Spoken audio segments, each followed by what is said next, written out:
साथियों, एक किताब मैंने पढ़ी, उसका नाम है बच्चे असफल क्यों होते हैं। जॉन हॉल्ट की किताब है। इंग्लिश में उसका टाइटल है हाउ चिल्ड्रन फेल। बहुत ही अच्छी बुक है। हर माता पिता को, हर शिक्षक को वो पढ़नी चाहिए। तो उसमें मुझे एक बहुत अच्छी बात लगी, एक बहुत सिंपल सलाह थी, एक कंसेप्ट था कि बच्चे असफल होते हैं, उसके पीछे तीन मुख्य कारण हैं। पहला कारण है कि बच्चे डरे हुए होते हैं। दूसरा, बच्चे बोर होते हैं स्कूलों में और घरों में पढ़ाई करते समय। और तीसरा, बच्चे कन्फ्यूज़ होते हैं। तो ये क्यों होता है?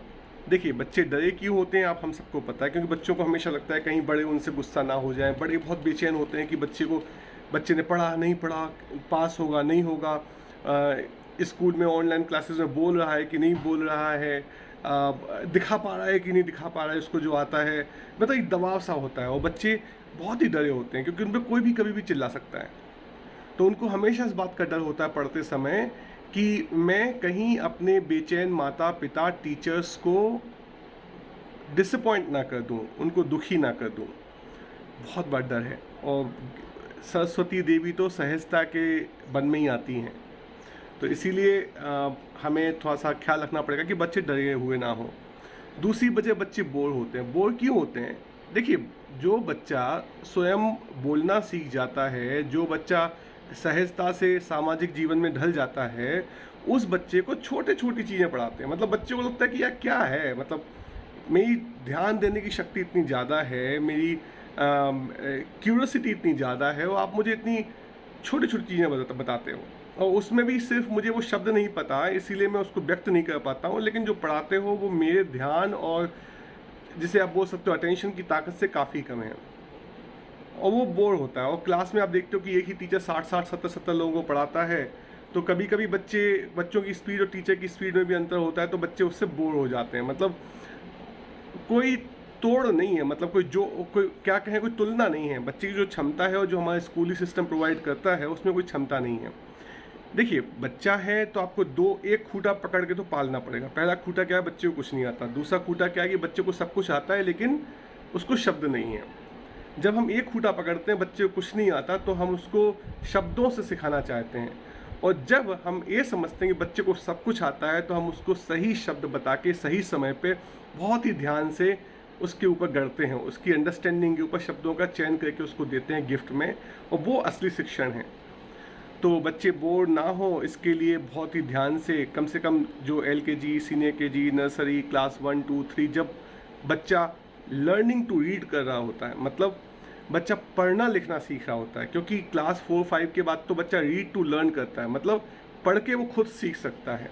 तो जो लर्निंग टू रीड स्टेज है, उस स्टेज में मेरा मानना यह है दोस्तों कि हम बच्चे को बोर ना होने दें, कुछ चैलेंजेस उसको दें, उसको वो सेल्फ इनिशिएट करें लर्निंग को खुद। जब वो कुछ पूछने आए कि ये इसको कैसे बोलते हैं, इसको कैसे समझते हैं, तब आप उसको बताएं। लेकिन हमारे स्कूली सिस्टम में थोड़ा मुश्किल है, तो थोड़ा सा बीच में हमें सामंजस्य बिठाना पड़ेगा। तीसरा, बच्चा कंफ्यूज होता है। कंफ्यूज क्यों होता है? क्योंकि हम उसको जो पढ़ा रहे हैं और जो अपने वो चारों तरफ देख रहा है, उसके बीच में कोई लिंक नहीं बिठा पाता। मतलब बहुत लंबी खाई है। मतलब उसको समझ में नहीं आता है कि वो सोलर सिस्टम के बारे में क्यों पढ़ रहा है। उसको समझ में नहीं आता है कि वो मेरी बच्ची सीनियर KG में है और उसको एक आधे घंटे उसकी टीचर ने लगातार फ्रीडम स्ट्रगल के बारे में बता दिया। और उसमें